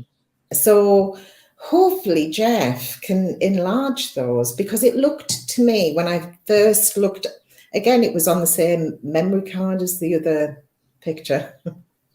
I really thought you were taking a picture of somebody sitting on the stairs, No. from far away. So I mean, it's a good one. So I can't wait to see if I can do. Well, one looks seated to me, and one looks stood up, as though she's in standing position next to her.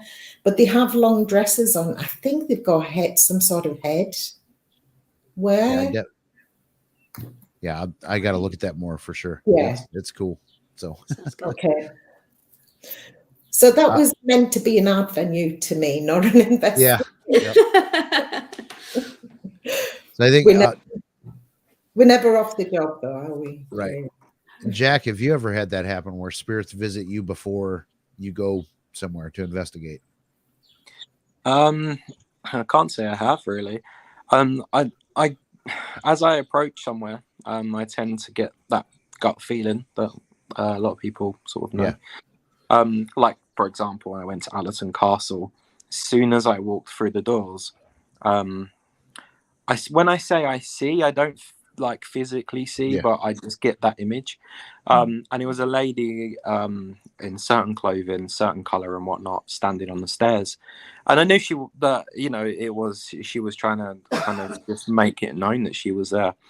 And then during the event, I said to the guys that were hosting that event, who knew about the history, because I like to go in completely, if I'm joining somebody else's investigation, I like to go in and kind of a bit, I don't know, like clean slate. Because sometimes I like to go into investigations just to test my own abilities, and not actually to capture evidence. Because, like I said, I couldn't film there or anything anyway. So it was more of my abilities kind of thing. But I saw her, and I said to the people there, like, I said, I just saw a lady on the stairs, and I explained it to them, and they said, yeah, is this her? And then I had a picture of her and stuff, and I was like, that's her. Wow. That's about it, really. I mean, I see cool things, but like mentally, not like they're actually there.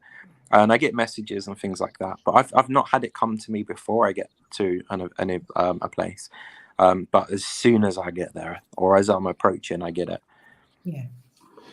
Okay, we do have another question. Is this your wife? Yeah, it is. Yeah. Okay.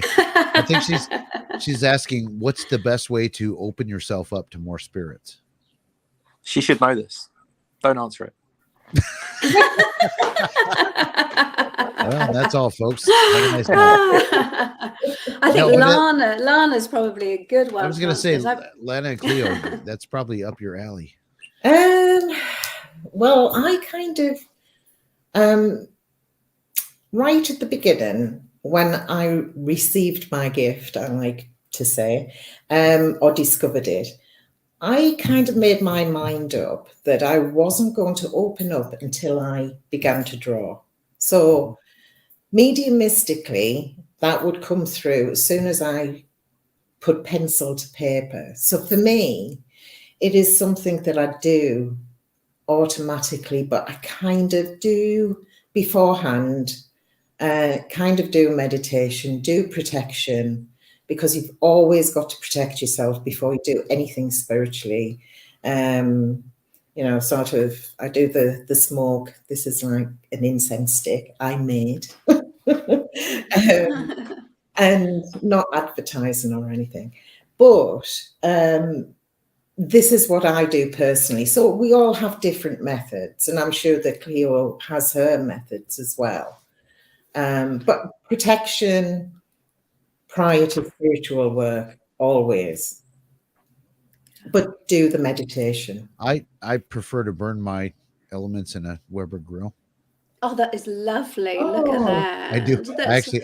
I burn my stuff in here for real. That is gorgeous. It's my own personality to because I do like to barbecue envy. Yeah. That's so cute. And if you get hungry, you can just put a little tiny sausage. I could probably cook a chicken wing on that. That's me thinking I was all cool with my nice little hand cast sort of bronze skull, incense burn like that. Everybody uses a shell, I use a grill.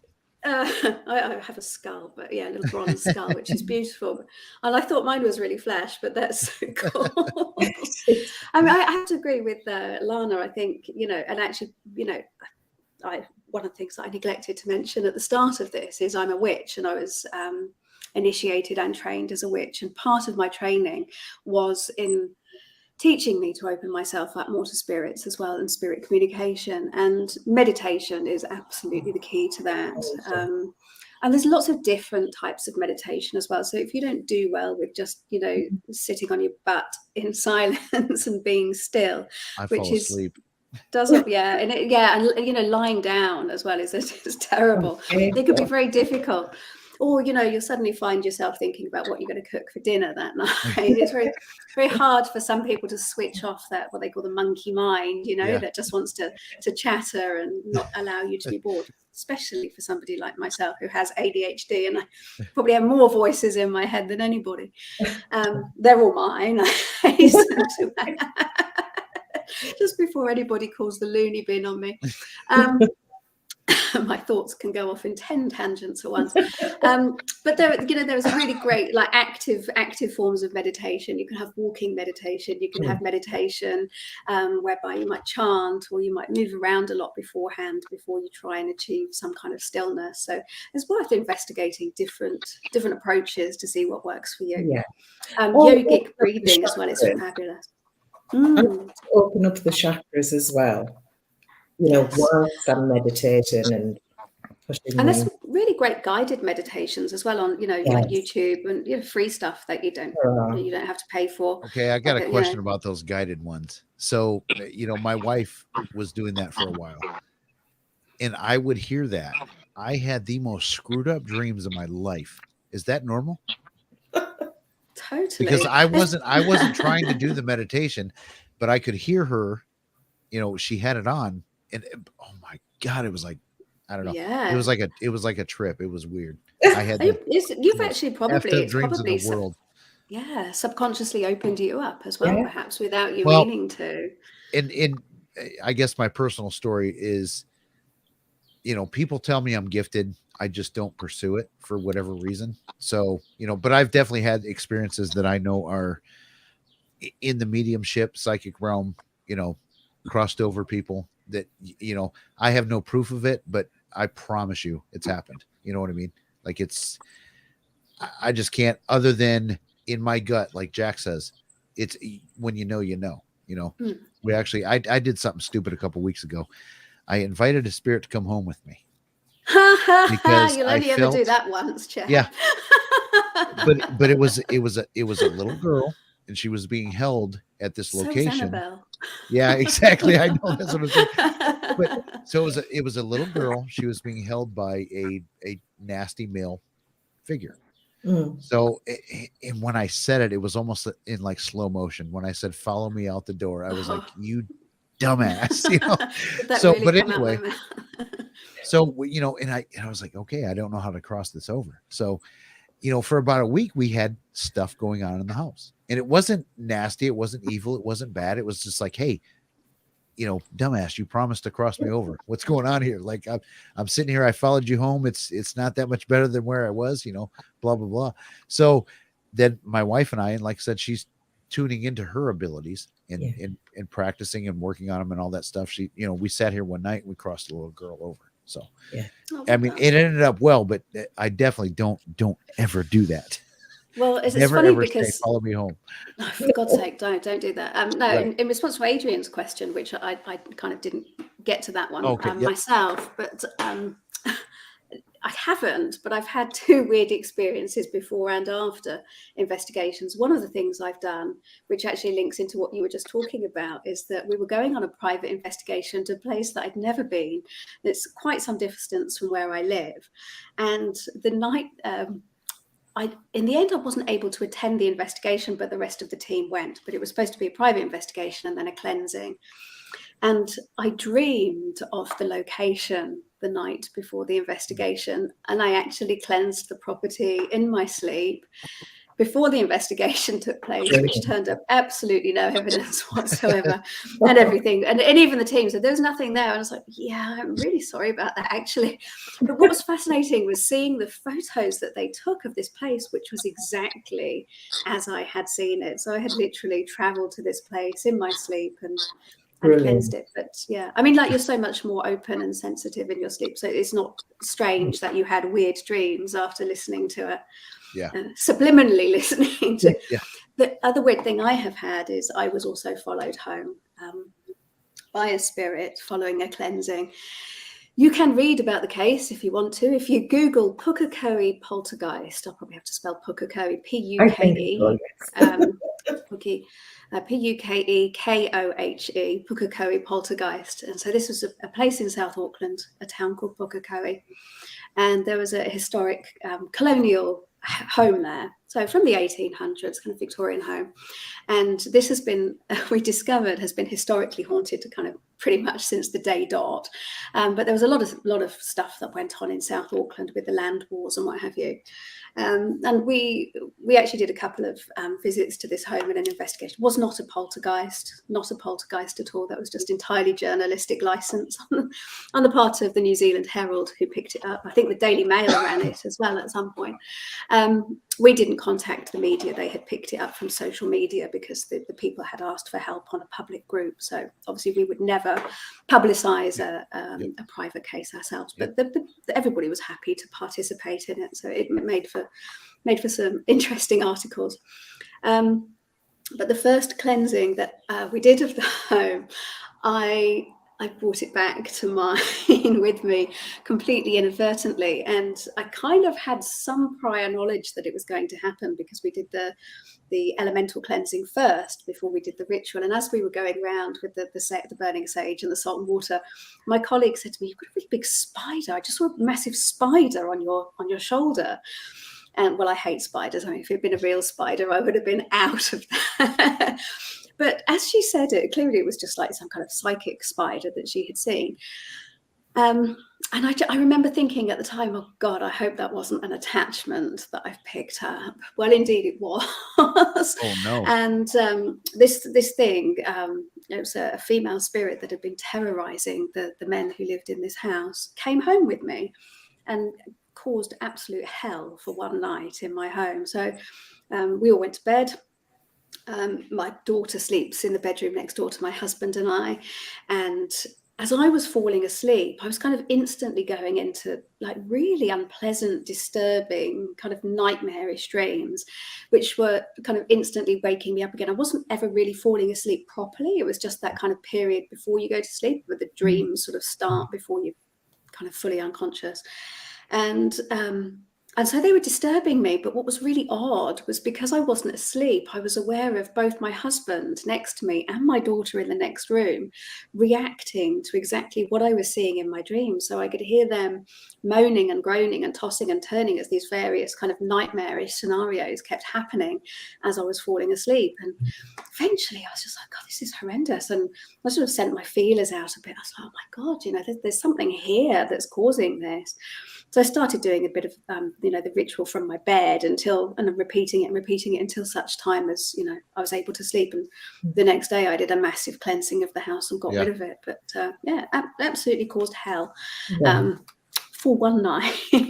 Didn't disturb my son, I have to say, but he has slept through tornadoes, earthquake, torrential rain, thunderstorm. Yeah, nothing wakes him. I go in there playing loud music and that doesn't wake him up. Yep. I'm going to ask, so this will be the last question for the night because it's a quarter till. So you just answered it, Cleo. So Lana, like, have you ever had anything follow you home? Strangely, no, I haven't. No, not that I've known or experienced, but I think I would have picked up if I had. So I have to say no. Okay, that's fair. Jack, have you ever had anything follow you after being out? Well, first of all, I'd like to I half expected Chris to jump in and have a go at you about 10 minutes ago. he'll be like, Jeff, you know better than that. Wait, did I miss something? Yeah, I was asking stuff to follow you home. and Annabelle too, like coming soon. Yeah. But yeah, no, other than my wife, nothing. Wow. It's actually at least it's a common, I think, thing. A lot of us have had stuff follow us home. I definitely have. I had a bad attachment too after we did a case. This was a long time ago before I recognized the signs, knew how to deal with it, blah blah blah. But something latched onto me once, and it wasn't good for about 3-4 months. But I didn't know it was paranormal, until I went to see a medium, and she's like, "Whoa, we got to cleanse you with this because this is bad." So. But yeah. I mean, when I was younger, I did. I lived with, let's just say, an abuser, and they did have attachments, and that was a whole thing in itself. So I have sort of lived the experience, but I can't say I brought anything home from my own doing. Okay. I mean, I'm pretty big with protection and stuff, and I'm quite strict with that. Yep. Yeah, I've gotten. Sorry. No, I was going to say I've gotten big with that too, since some of these Warren cases. It's like, you know what? I think I should probably get some holy water. Some. I've gotten a lot of stuff that I think I might need just to have just in case. So it's always a good idea to have stuff just in case. Yeah. And even like the case that we did that turned into a possession. If I hadn't had all of those extra things with me, I would have had a lot fewer strings to my bow to try and deal with it. Yep. I always do protection, and I always do cleansing of myself afterwards, and I still managed to take something home. It happened to be a weekend that I was particularly tired. We'd run a paranormal investigation event the night before, which is always exhausting because they go late, and then obviously you've got all of this kind of spare energy, and so obviously you sort of stay up a bit later and have a drink and hang out with your friends.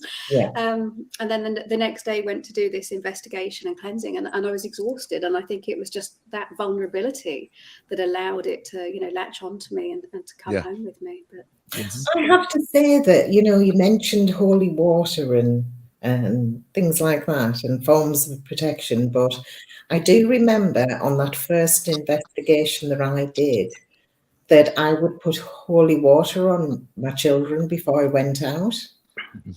I'd put it on the car. I'd put it on the car when I came back out. And I remember it wasn't until years later, my daughter, who must have been about maybe 6 or 7 then, she said, "Mum, did you not think that I was awake at the time when you came in and crept in and put holy water on me?" I thought you were asleep all this time. I feel awful now. She said, "You scared the life out of me." So I have stuff that I use to protect my daughter now as well. So I actually have I'm boring everybody senseless with it at the moment because I'm really enthusiastic about it. But I just developed an interest. Okay,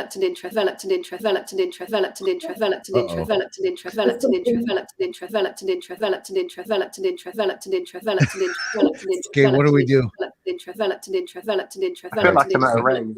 I'm gonna take her out for a second. That was crazy. That was odd. All right, I'm going to add her back and see what happens. Cleo, I don't know if you can hear us, but you're like, something bad happened. I'm going to take you out for a minute.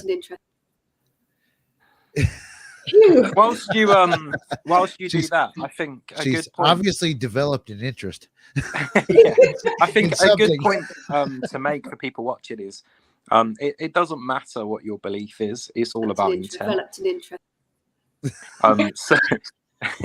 So you don't need holy water to protect yourself if you're not religious, for example. No. They have other forms of protection. No, that's very true. That's very true. It's all about intent. As long as you believe it's going to work for you, and you truly believe that it will work.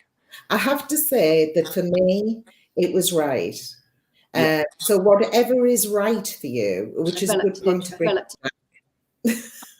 I'm sorry, I keep trying to bring her back in because her camera looks normal. You know, whatever that may be, whatever you find that is right for you, but that was right for me and absolutely right for me. And it's something that I used ever since. And I always cleanse with frankincense and myrrh resin, always have.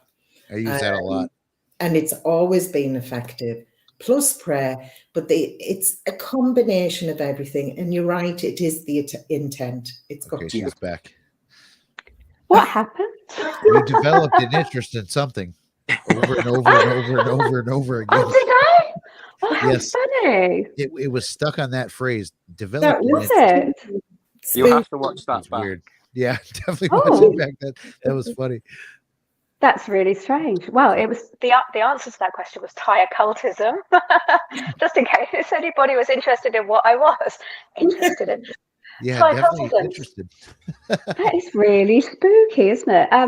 But yeah, so I bought. I'm interested in all of the amulets and stuff that you can get, for various purposes from, Thai magicians and what have you, and their system of magic. And so I bought an amulet that's specifically designed to protect children from ghosts and from spirit attachments. So she has that. But yeah, I think it's great to protect your children. Yes, it is. Yep. All right, people. It is it's time to wrap it up. So do you guys have anything to plug? Any books, any projects, something you're working on, some great research? We'll start with Lana and then go to Just Jack my and then Cleo. oracle cards. What's that? Oh, yes. Did you get those? Not been sent yet, not quite. Can you show us one? But You got to say these are great. they're actually on my phone, so I would have to. All right. Just talk most. Playing hard to get. Jack, go ahead. Do you got anything to plug or? Yeah, I've got quite a lot, but honestly, like I'm not really like bothered, to be honest. I'm here to help people, and I don't really, think everything I do in this field, I don't do it for money or anything like that. So honestly, I'm not bothered about plugs. And did you say earlier that you wrote a book? I'm writing a book. Yeah. Oh, you're writing one. Okay. Helping me get it published and stuff. But good. But yeah, I'm writing a book. Obviously, I've got my team and stuff. But I just love doing what I do. I don't really. I'm not bothered about being famous or rich, or I just enjoy what I do. I'm the same way. Like I spend, like, honest to God, no less than 25 hours a week at least with war and stuff, and it's all unrecognized, unpublished, whatever, but it's I sit in my office, I do my stuff. It's but it is a calling almost. It's you felt compelled to do it, so you do it. Can I show that? There it is. There, yeah. Oh my gosh, that's beautiful, Lana. That's pretty cool. No coordination at all. It's all backwards, isn't it? That's so cool. I can't wait to see them when they're done. Yeah. Put me down for a set, please. Believe me, if you'd spend 2 years painting by hand 44 cards, which are 20 inches by 30 inches, wow, you would want to show it. So that's a $1,200 deck. Absolutely, and the rest. You don't make much on deck, right? To be honest, it's the actual those. But you love doing it, right? They were given to me spiritually. Right. So when I went to that first investigation, even though it was 20 years ago, I was given these images. Yeah. So it's something, it wasn't a whim. It was given through spirit. Yep. So I decided to honor that and honor spirit and paint those. So I put a lot of hard work into those. They look really cool. I'm excited to see the finished product. I've seen. I think you sent me like 4 or 5, and they were. I think I did. I like them. I like them. Cleo, last chance. Plug something. Last chance. I would say come and follow New Zealand on Facebook. If you don't already follow Haunted New Zealand on Facebook, we make videos of our public investigations and share them so that you can see where we go in New Zealand and the investigations that we do. We share the evidence that we capture. So you can check all of those out. Haunted New Zealand on Facebook. We also have hauntednz.com as our website. Also, if you are in either the UK or if you're in New Zealand or Australia, if you're having problems with the paranormal, please do get in touch with Warren Legacy Foundation. At some point, you will probably be directed to myself and various people such as Lana and Jack in the UK as well. There are very capable people on the ground who are all prepared to help you free of charge. So yeah, please reach out for help. Yep. And not only that, like we have a bank of resource in the foundation. You know, we have a psychiatrist, we have doctors, we have, you know, everything. Yeah. So I mean, there's a fantastic brains trust, and exactly. You know, if we have a case, we'll pull together people from, you know, anywhere around the world to help advise us depending on what the case might need. So which is good, because a lot of small teams don't have that. You know, they don't have that bank to go to. So I guess with that being said, we're going to wrap this up, and we thank you all for watching. And I'm just going to plug something that we're thinking about doing. We're going to start doing some on the off Wednesdays from the Warren Files. We're going to start having like a guest related show. Like, you know, the Warren Files is basically based on us, you know, members talking about issues or topics or whatever, but we want to have guests on to talk about, you know, I think we're going to talk about the RH blood type. And that's going to be an interesting conversation. Some UFO stuff, some cryptids, some, you know, we've got a lot of off of our regular, you know, stuff topics coming up, and we're going to try to do that on the off Wednesdays. So pay attention for that, because that's in the works, but I really, really want to do this project. So don't forget to plug Annabelle too. Actually, I would say go to www.warrenlegacy.com. There's a section there whereby you can either request help or you can support the foundation as well. So there's a Patreon, various other means by which you can support the foundation too. So do go there. I just noticed in the comments, Angie Johns has said that she would like to chat. Please do just reach out to me through the Haunted New Zealand Facebook page if you would like to. Just message the page and I'll get back to you, Angie, if you want to have a chat. Cool. We gotta put Stephanie's comment up here to end it. Rhesus negative aliens. So apparently Stephanie's an alien. Holy crap, that's a new revelation. I heard that. I heard that theory that rhesus negative DNA. Yep. That's an extraterrestrial origin. Sounds like a good conversation, Jeff. I look forward to that. All right, so everybody, thank you for joining, and we're going to end this, and it always ends weird because you got to click it twice and then there's a pause, and so we just